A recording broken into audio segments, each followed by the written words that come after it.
Hello friends, स्वागत है आपका मेरे channel season art and craft में। फ्रेंड्स, आज अगर आप मेरे चैनल पर नए हैं तो प्लीज़ मेरे चैनल को सब्सक्राइब करें, बेल आइकन पर क्लिक करके ऑल पर क्लिक करें ताकि मेरी आने वाली वीडियो की नोटिफिकेशन आपको मिलती रहे। फ्रेंड्स, मेरे फर्स्ट चैनल मेहंदी सीजन को भी विजिट करें। फ्रेंड्स, आज की वीडियो में मैं झूला बनाऊंगी, तो चलिए शुरू करते हैं।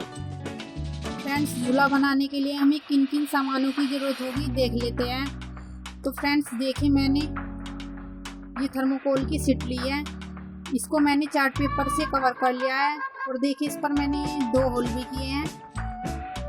देखिए इसका साइज बता देती हूँ आपको। देखिए इसकी चौड़ाई 9.5 इंच है, 14 इंच है। और देखिए फ्रेंड्स, एक ये शीट ली है मैंने, ये देखिए इसकी चौड़ाई 4.5 इंच है और इसकी लंबाई 7 इंच है। आप अपनी इच्छा अनुसार इन्हें बड़ा या छोटा भी कर सकते हैं।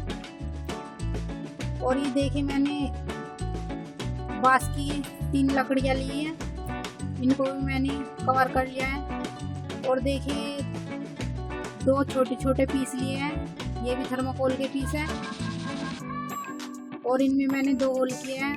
और देखिए एक पीस ये लिया है मैंने। देखिए फ्रेंड्स, ये रिबन की ज़रूरत होगी हमें और ये कुछ फ्लावर और पत्तियों की ज़रूरत होगी। तो देखिए फ्रेंड्स, ये हमें गोल्डन कलर के कुछ मोती की ज़रूरत भी होगी। और ये 2 लटकन लिए हैं मैंने। तो चलिए फ्रेंड्स बनाना शुरू करते हैं। और देखिए एक धागा भी लिया है। फ्रेंड्स, हमें पॉम पॉम और बॉल चैन और मोरपंख की भी ज़रूरत होगी। तो चलिए फ्रेंड्स बनाना शुरू करते हैं।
हमारा झूला रेडी हो गया है। देखिए कितना ब्यूटीफुल बना है। फ्रेंड्स, अगर आपको मेरी वीडियो अच्छी लगी है तो प्लीज़ मेरे चैनल को सब्सक्राइब करें, वीडियो को लाइक और शेयर करें, कमेंट करके ज़रूर बताएं कि आपको झूला कैसा लगा। फ्रेंड्स, मिलते हैं नेक्स्ट वीडियो में। राधे राधे फ्रेंड्स।